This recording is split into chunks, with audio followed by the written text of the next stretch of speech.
Many of you might remember Michael Cohen, Trump's former attorney for 10 years, went to jail and he pretty much spilled the beans about everything when it comes down to Trump.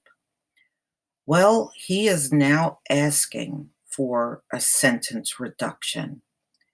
Instead of spending 3 years in prison, he wants it to be a year and then um, either do a home confinement and community service. So this is what he is requesting from the judge. Now, whether it's granted or not, I don't know. He was the one that spilled the beans about Stormy Daniels being paid and Karen McDougal. And he did a lot of Trump's dirty work as his attorney. And he did admit that during the House congressional hearings. So Donald Trump's former personal lawyer and fixer, Michael Cohen, on Wednesday asked a judge to consider either reducing his 3-year prison term to just 1 year or to release him into home confinement and community service for the remainder of his existing sentence. Cohen's filing in federal court in Manhattan also asked Judge William Pauley to order a hearing to explore, evaluate, and quantify the cooperation that Cohen has given the federal prosecutors and investigators since pleading guilty to multiple crimes in 2018. Cohen's lawyers suggested that the U.S. Justice Department, under the leadership of Attorney General William Barr, has not acted in good faith by failing to meet with Cohen since he was in prison and accepting his offer of cooperating with investigations and support of a sentence reduction. The court filing contains a November 26 email from one of Cohen's lawyers, Roger Adler, to federal prosecutors in Manhattan, noting their refusal to meet with Cohen. Adler, in that email, said Cohen has offered prosecutors information about an ongoing criminal case against Lev Parnas, an associate of Trump's current personal lawyer, Rudy Giuliani. I'm not surprised that he has any information on Giuliani. He seems to have a very corrupt law firm there in New York.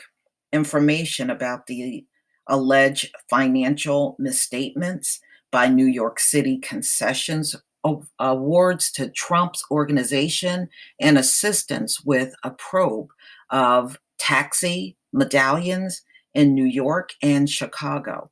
Adler, in another email to federal prosecutors last week, cited a New York Times article a day earlier.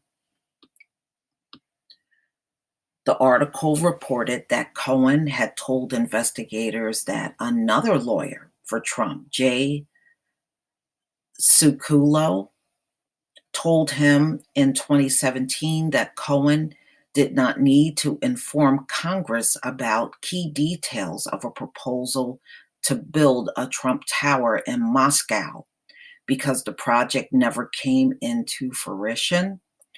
One of the crimes that Cohen pleaded guilty to was lying to Congress about details of that project. Adler wrote that the Manhattan federal prosecutor's office appears shockingly disinterested in investigating Mr. Sekulow. Wow.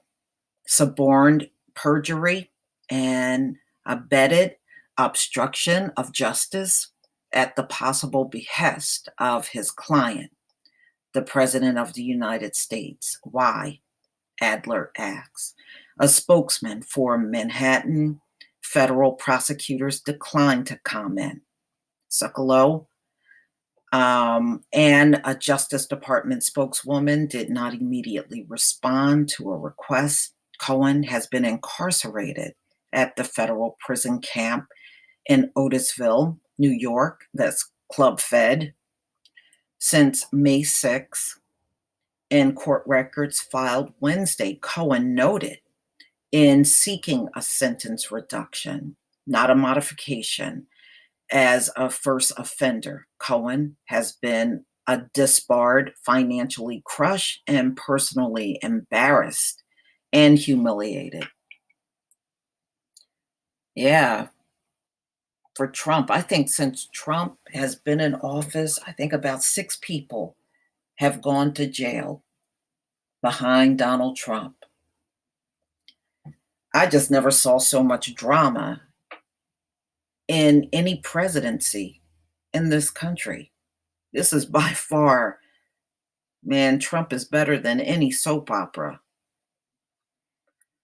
So if he is granted a new sentence, a year and a day, as his lawyers have suggested, as one option, Cohen would likely be released in mid March at the latest, due to credit for good behavior that most federal inmates receive.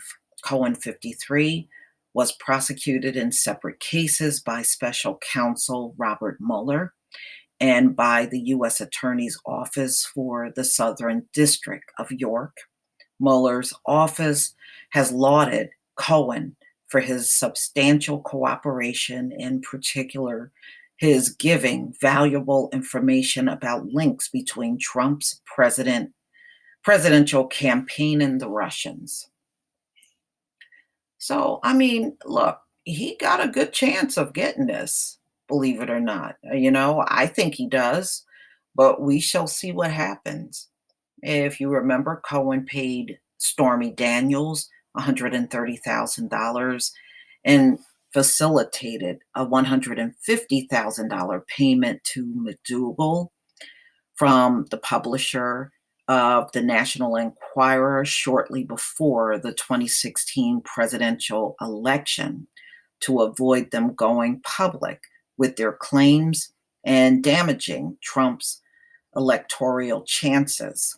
Cohen has said he arranged for the payments in the direction of Trump, who personally and through his company reimbursed Cohen for the payment to Daniels. The president denied having sex with either woman, but they both said the total opposite that he did. And plus, Stormy Daniels said Trump was terrible in bed. So, lawyers for Cohen and Lanny Davis noted that Cohen has given substantial assistance to congressional committees, Mueller investigation, and while in prison, to the Manhattan District Attorney's office, the DA Cyrus Vance Jr. That office is conducting an ongoing investigation of Trump's business. Cohen also has cooperated with a probe by New York State Attorney General Letitia James. And she's sitting on some cases that she's waiting for Trump to leave his presidency. And she got some cases that they're going to go after him over him and his 3 children. Davis said that Cohen has been a model inmate since he began serving his sentence. We question whether Attorney General William Barr, who thinks his role is to act as President Trump's personal attorney rather than the attorney for the American people, has interfered and influenced the decision not to credit Mr. Cohen for all of his cooperation in bringing the facts out publicly about Trump's wrongdoing, Davis told CNBC. So, y'all, we shall see what happens. he has a good chance of getting out of jail. I mean, it's a first offense, and he has divulged a lot of information in his testimony. So, in return, they may help him out and let him out of prison and serve the rest of the time at home. I'm sure that's what he prefers anyway. Then he'll be back with his wife. But we shall see. We know Trump is sore with Michael Cohen. Ooh, he was fuming. Now, Michael Cohen is the person he flew all the way back home from the Vietnam summit because he was overly concerned about the hearings instead of sealing the deal with North Korea. So, ladies and gentlemen, please tell me what you think. Please leave your comment and subscribe. Don't forget to hit on the notification bell, and I'll see you on the next video. Peace, family.